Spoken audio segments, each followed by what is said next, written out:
ये कल ही project submit क्यों कराना है यार? कुछ दिन और दे देते तो आज हमें यहां नहीं रुकना पड़ता। मुंह बिगाड़ती हुई कामनी बोली और अपनी नोटबुक पर कुछ न कुछ आकृति बनाने लगी। लावण्या कब से उसे और उसके द्वारा बनाई हुई ड्राइंग को देख रही थी। एक मिनट, देना तो तेरी नोटबुक। अचानक से लावण्या ने कामनी को रोका और उसकी नोटबुक अपनी तरफ खींच ली।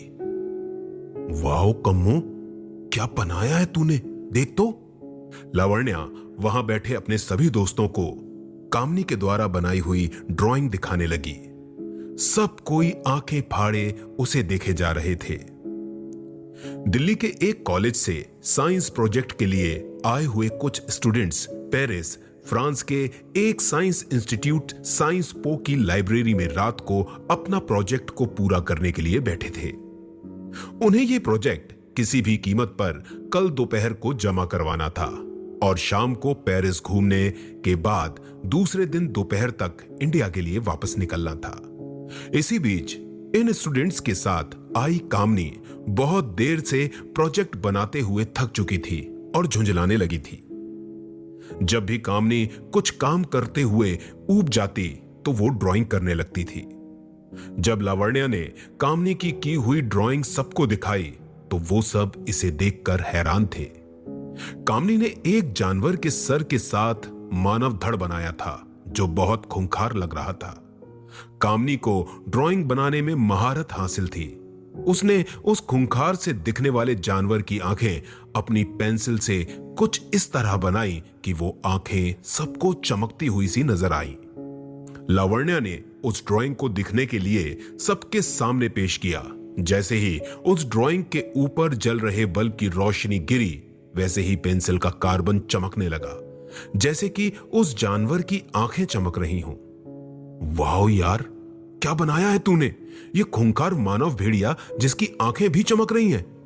बहुत गजब की ड्राइंग है। ऐसा लग रहा है कि जैसे अभी इससे बाहर आ ही जाएगा। उन्हें स्टूडेंट्स में से एक लड़का हिमांक बोला, तुम्हें पता है ऐसे मानव भेड़िए हकीकत में भी होते हैं। मैंने सपनों में देखा है इन्हें।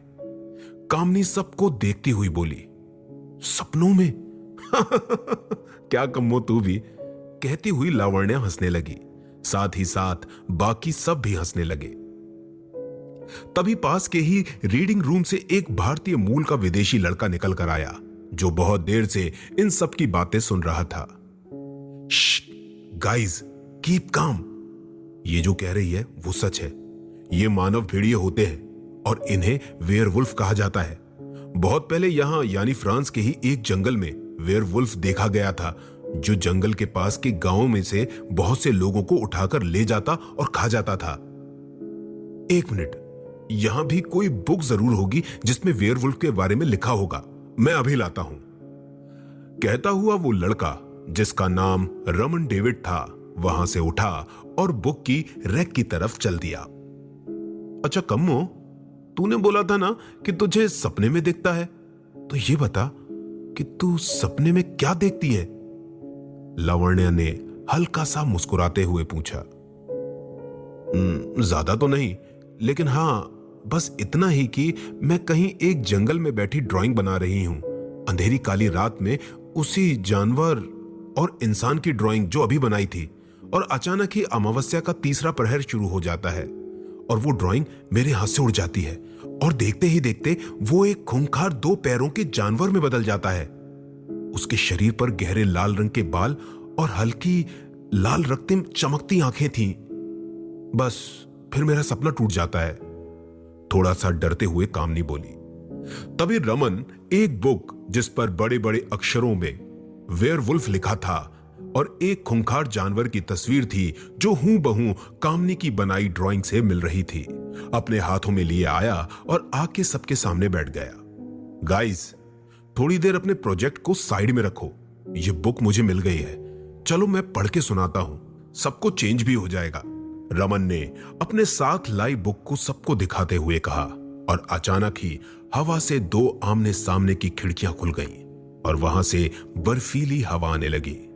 हवा बहुत तेज थी और इस हवा के कारण कामनी की बनाई हुई खूंखार जानवर की ड्राइंग उड़ते हुए खिड़की से बाहर चली गई। किसी ने भी इस बात पर ध्यान नहीं दिया। तभी सबको सर्दी महसूस हुई और लावण्या ने उठकर दोनों तरफ की खिड़की बंद कर दी।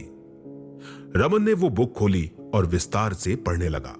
भेड़िया मानव एक मिथक जानवर है जो पहली सदी और उसके बाद के किस्से कहानियों में पाया जाता है। इसके बारे में कहा जाता है कि यह असल में एक इंसान होता है जो खुद को ही एक भेड़िए में बदल सकता है। एक आम इंसान श्राप के चलते या किसी दूसरे नर भेड़िए के काटने की वजह से भेड़िया मानव बन सकता है। यह बदलाव पूर्णिमा के चांद से होता है। कहते हुए रमन सबको देखने लगा। ये कैसे हो सकता है? वेयरवुल्फ तो अपना रूप अमावस्या को बदलते हैं ना, फिर पूर्णिमा को कैसे? कामनी आश्चर्य से बोली। नहीं कम्मू, गूगल पर कहीं भी सर्च कर लो। जो वेयरवुल्फ होगा वो चांद की रोशनी पड़ते ही उस आदमी के अंदर का खूंखार जानवर जाग जाता है। लावण्या बोली। मैं नहीं मानती। चांद की चांदनी तो सबको शीतलता प्रदान करती है, तो वो इंसान के अंदर के जानवर को कैसे जगा सकती है? चांद की चांदनी के समक्ष कोई गुस्से वाला इंसान भी आ जाए तो उसका गुस्सा चांद की चांदनी की शीतलता देखते ही चला जाएगा। मुझे तो यह सब गलत ही लगता है। कामनी ने अपना व्यू रखा। तभी लावण्या बोलने को हुई, लेकिन रमन ने उसे चुप कर दिया और आगे पढ़ने लगा। यह बदलाव पूर्णिमा के चांद की वजह से होता है, लेकिन यह पूरी तरह से सत्य नहीं माना जा सकता, क्योंकि चांद की चांदनी शांति का प्रतीक होती है और इससे उलट अमावस्या को शैतानी आत्माओं की शैतानियत अपनी चरम पर होती है। इस समय वो कुछ भी कर सकती है, किसी भी इंसान को जानवरों में परिवर्तित कर अपना कार्य पूर्ण करवाती है। पढ़ते हुए रमन चुप हुआ और पास ही पड़ी बोतल से पानी पीने लगा। देखो, कहा था ना मैंने, चलो तुम आगे पढ़ो। कामनी ने अपनी विजय मुस्कान लिए सबको देखा और रमन को पढ़ने के लिए कहा। रमन आगे पढ़ता गया, लेकिन अचानक ही पढ़ते पढ़ते चुप हो गया। क्या हुआ तुम्हें? आगे पढ़ो ना, कामनी रमन को देखती हुई बोली। रमन ने धीरे धीरे पढ़ना शुरू किया। कहा जाता है कि यदि कोई अमावस्या की काली रात में इस इंसानी खूंखार जानवर यानी वेयरवुल्फ का खूंखार सा चित्र बनाता है और उसे अमावस्या के रात के तीसरे पहर की हवा लग जाए तो वो उसी रूप में उस ड्राइंग से बाहर आ जाता है। जैसे ही रमन ने पढ़ा वैसे ही सबके चेहरे की हवाइयां उड़ गईं। फिर रमन ने आगे पढ़ना स्टार्ट किया। इस जानवर से सिर्फ एक ही तरीके से बचा। पढ़ते हुए अचानक ही बुक बंद कर दी। गाइस, मुझे कुछ काम याद आ गया है जो मुझे आज ही करना है। कहते हुए बुक के साथ उठा और चलने को हुआ। तभी हिमांक ने वो बुक ले ली और पढ़ने लगा। इस जानवर से सिर्फ एक ही तरीके से बचा जा सकता है। वो तरीका है चांदी की कटार। यदि सूर्य की पहली किरण के साथ ही उस वेयरवुल्फ पर उस चांदी की कटार से उसके ललाट के बीचों बीच वार किया जाए तो ये उसी समय खत्म हो जाएगा। पढ़ते हुए हिमांक ने अपनी गर्दन ऊपर की और सबको देखा। सब कामनी को ही देख रहे थे। वहीं खड़ा रमन सबको घूर रहा था। कामनी, तूने भी तो ड्राइंग बनाई है ना? और आज कहीं अमावस्या तो नहीं? एक लड़के ऋषभ ने कामनी को देखते हुए कहा। तभी एक और लड़का श्रीधर कुछ सोचता हुआ बोला, अरे हां, आज तो अमावस्या है, क्योंकि मेरी दादी ने कल सुबह ही कॉल पर कहा था कि कल रवाना मत होना, कल अमावस्या है। उसकी बात सुनकर सब थोड़े से घबरा गए। तभी अचानक खिड़कियों के खड़खड़ाने की आवाज आई। सब चौंक गए। कामनी खिड़की के पास गई और उसने उस खिड़की को खोल दिया। एक ठंडे बर्फीले झोंके के साथ उसे किसी छोटे बच्चे के रोने की आवाज आई। गाइस, कोई बेबी रो रहा है। लगता है किसी को हेल्प की जरूरत है। चलो ना चलें। कहते हुए कामनी ने सबको अपने साथ लिया और बाहर जाने लगी। तभी रमन ने रोक लिया। रमन की बात को अनसुना कर वे सब के सब बाहर चले गए। इस कॉलेज के एक तरफ बहुत बड़ा और गहरा जंगल था। वो आवाज वहीं से आ रही थी। वो सब जंगल में प्रवेश कर चुके थे और जैसे ही उन्होंने जंगल में प्रवेश किया वैसे ही अमावस्या की रात का तीसरा प्रहर लग चुका था। जंगल में कहीं दूर एक तेज रोशनी के साथ कामनी की बनाई हुई उस ड्राइंग में परिवर्तन हुआ और देखते ही देखते वो एक खूंखार इंसानी जानवर वेयरवुल्फ वहां आ गया। इधर वो सब इस अंधेरी काली रात में धीरे धीरे जंगल में आगे की ओर बढ़ते जा रहे थे। अचानक ही मौसम में परिवर्तन हुआ और खूंखार जानवरों के दहाड़ने की आवाज आने लगी। चमगादड़ों और उल्लुओं के चिल्लाने की आवाज आने लगी थी। उन्हें अब डर लगने लगा था। उन सब ने एक दूसरे का हाथ पकड़ लिया और सबकी सहमति से वापस जाने की सोचने लगे। लेकिन जैसे ही वो पीछे मुड़े और थोड़ा आगे बढ़े तो हैरान रह गए। वो सब इस काले जंगल में अपना रास्ता भटक चुके थे। सबने अपने अपने फोन की फ्लैश लाइट ऑन कर रखी थी। डरते डरते धीरे धीरे आगे बढ़ रहे थे कि तभी कामनी को कुछ ही दूरी पर लाल रक्तिम आंखें नजर आईं। वो डरते हुए वहीं रुक गई। क्या हुआ कम्मो, तू रुक क्यों गई अचानक? देख, ये जंगल खतरों से खाली नहीं है। हमें जल्द से जल्द सुरक्षित स्थान ढूंढना होगा, वरना कभी भी हम जंगली जानवरों का भक्षण बन सकते हैं। डर के मारे रुक गई कामनी को देखते हुए लावण्या बोली। वो वहां, बड़ी मुश्किल से आवाज निकालते हुए कामनी कुछ ही दूरी पर लगे एक बड़े से पेड़ की तरफ इशारा करते बोली। सब उस ओर देखने लगे। सबको वहां चमकती हुई सी दो आंखें दिखीं जो रक्तिम लालिमा लिए हुई थी। सब वहीं जड़ से हो गए, मानो खून ही सूख गया हो। सब बस खामोशी और डर से एक दूसरे के चेहरे को देखे जा रहे थे। सबका दिल डर के मारे जोरों से धड़क रहा था। इसी खामोशी में उन्हें अपनी श्वासों और दिल की धड़कनों के अलावा तेज चलती हुई हवाएं, सूखे पेड़ों के पत्तों की सरसराहट और जंगली जानवरों की भयानक आवाज सुनाई दे रही थी। खड़े क्या हो, भागो, लगता है आज रात अमावस्या का तीसरा प्रहर शुरू हो चुका है, कहते हुए श्रीधर ने चिल्लाते हुए कहा और वहां से भाग खड़ा हुआ। देखते ही देखते वो सब वहां से भागने लगे। तभी अचानक ही उनके आगे एक बहुत बड़ी आकृति आ गई और उनका रास्ता रोक लिया। सबकी श्वासें ऊपर चढ़ गईं। उनके सामने एक खूंखार वहिशी दरिंदा खड़ा था जो आधा जानवर और आधा इंसान था। ठीक वैसा ही जैसा कामनी ने अपने सपने में देखकर वो ड्राइंग बनाई थी। ये तो बिल्कुल वैसा ही है, ड्राइंग जैसा, कहते हुए कामनी उस खूंखार जानवर को देखने लगी।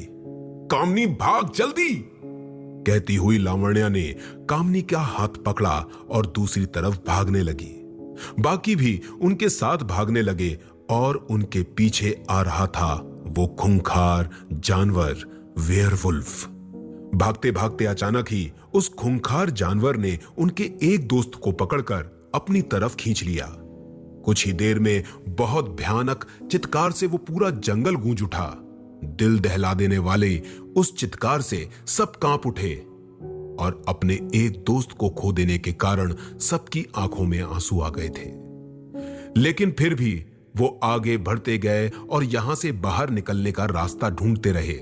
चलते चलते वो सब थक चुके थे।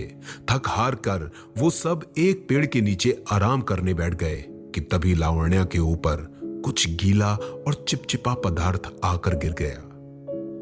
ये क्या गिरा है, गीला गीला, कहती हुई लावण्या वहां से खड़ी हुई और अपने फोन की फ्लैश लाइट से खुद को देखने लगी। ये क्या है, ये तो खून है, लावण्या जोर से चिल्लाई और पीछे हट गई। वहां सब बैठे लोग खड़े हो गए और अपने फोन की फ्लैश लाइट से उस पेड़ की ओर देखने लगे। सब चिल्लाते हुए कुछ दूर ही हुए थे कि तभी एक लाश उनके सामने आ गिरी, जिसकी अंतड़ियां बाहर आई हुई थी और उसमें से बहुत भयंकर बदबू आ रही थी। वो इसी ग्रुप का एक लड़का था जिसे वेयरवुल्फ ले गया था। कामनी और लावण्या दोनों उल्टी करते हुए दूर भागे। हमारा यहां रहना ठीक नहीं है, हमें यहां से किसी और जगह चलना चाहिए, रोती हुई लावण्या ने सबको दूसरी जगह जाने को बोला। वो सब आगे बढ़ ही रहे थे कि एक बार फिर से वो वेयरवुल्फ उनके सामने आ खड़ा हुआ। डर के मारे सबकी गिग्गी बंद गई। वो खूंखार धीरे धीरे उनकी ओर बढ़ने लगा और वो सब धीरे धीरे पीछे की ओर हटने लगे थे। अचानक ही वो खूंखार उन सब के ऊपर झपट पड़ा।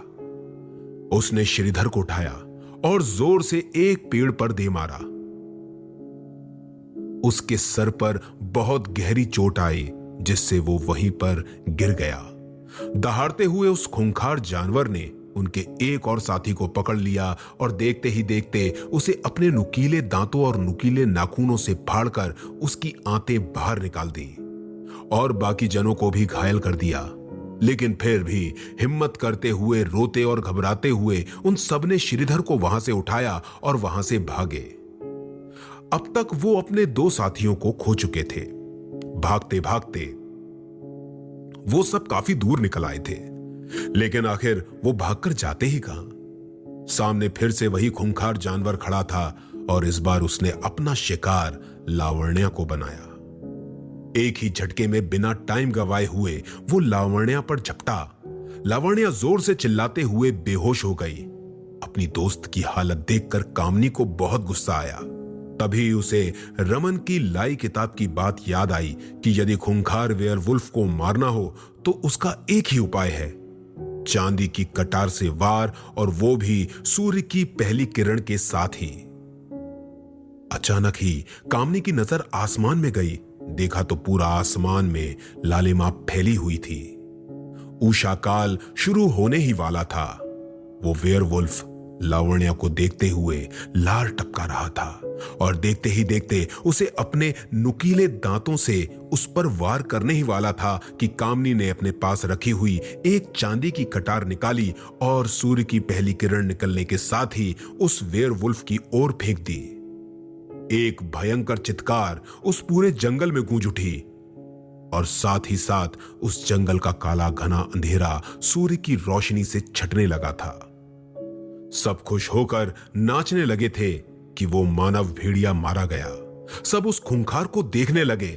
देखते ही देखते उसका रूप बदलने लगा और वो इंसानी रूप में आने लगा। जैसे ही वो इंसानी रूप में आया, सब एक साथ जोर से चिल्लाते हुए पीछे की ओर हट गए। रमन, ये था वेयरवुल्फ। सबके मुंह पर एक ही सवाल था। आज वो सब अपना साइंस प्रोजेक्ट पूरा कर इंडिया आ चुके थे, लेकिन पेरिस के वो घाव शायद कभी नहीं भर पाएंगे।